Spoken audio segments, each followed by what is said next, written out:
15 বছর বয়স বাচ্চাটি, ইনি জন্ম থেকে একদমই হাঁটতে পারেননি। আজকে ফায়ার পার্সোনা পরে বাচ্চাটি এখন হাঁটতে পারছে। ও হাঁটা হাঁটা দেখো। 15 বছর ধরে বাচ্চাটি একদমই হাঁটতে পারছিল না। আজকে যখন প্রায় সাল ফায়ার পার্সোনা শুরু করেন, বাচ্চাটি নিজে হাঁটছে। জিন্দা হে ওনা মাকে দাও। বাচ্চাটা কি হচ্ছে? বাচ্চাটা জন্ম থেকেই মানে অনেক প্রবলেম, কাঁদিনি জন্ম থেকে। তারপর অনেক ডাক্তার এটা ওটা দেখে কোনো কিছু বাচ্চারা হাঁটতেই পারতো না।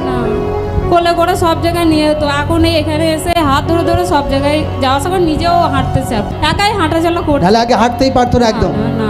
ও কতদিন জুড়ে আছেন আপনারা? এই প্রায় 7-8 মাস হচ্ছে। জিন্দা হে জিন্দা হে জিন্দা হে ইয়েশু জিন্দা হে